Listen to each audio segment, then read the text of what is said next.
Thailand has always been known for many infamous tourist attractions, many of which have ties with Thailand's traits of being rich in history, culture, and strong beliefs.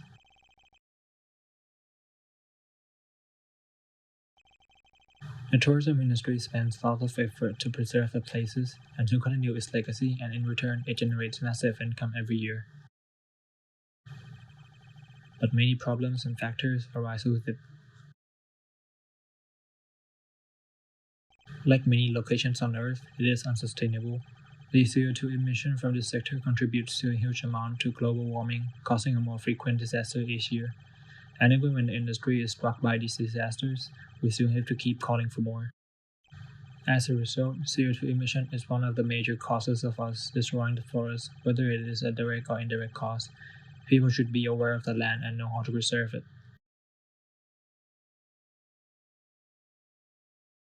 Giving value to the land is the key of preserving and regenerating the forest.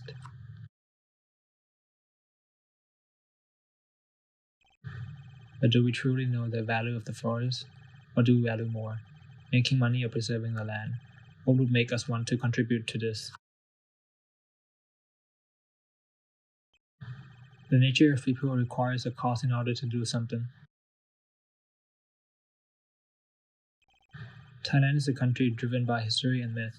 Our life revolves around beliefs, and we live in our own social construct of what is sacred or holy and should be revered upon, because the fact that Thailand is so deep and rich in history and culture, and we spend fortunes to try and preserve it.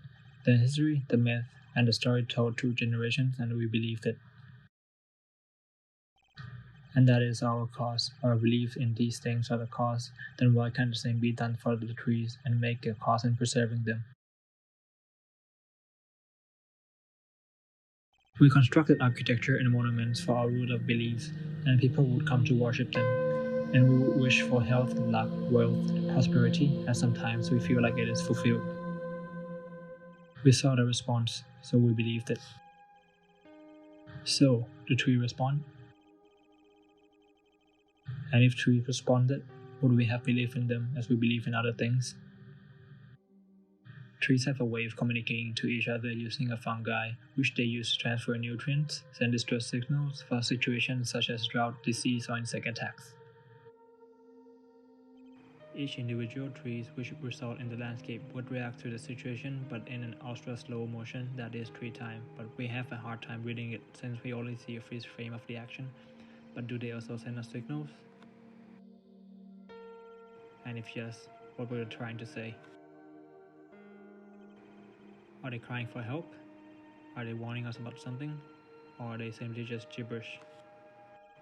Something we know for certain is that they want to survive, looking at the crisis at hand. Even when given the area of forestry conservation, their efforts still seem vague. So changes have to be made in the community forest and also in other lands. Trees have been an essential for many lives for so long, and now it's time to give back. Now we really have a cause for it. Effort for restoring can be as simple as growing back trees, but which type of tree? Who's funding it? Does it generate income? Is it economically stable? Growing a regular tree alone is very beneficial for the storage of carbon, but doesn't seem to be influential or make that much income. Instead, some part of Thailand locals cooperate with the government to select trees to be planted, selecting colorful ones such as the wild Himalayan to attract people, creating fame for the land, and therefore giving it value. And even though it isn't as effective at storing CO2 as the others, it still contributes.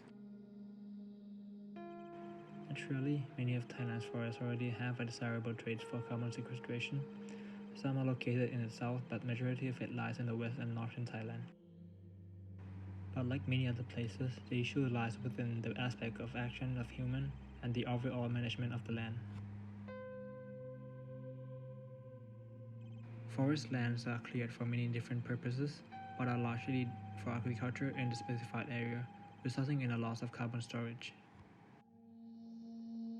Although there has been effort to regenerate the land, the Royal Forestry Department of Thailand along with their associates have to define areas for conservation such as in national parks, and also define areas where external operations are tolerated, also called the community forest. Some companies have been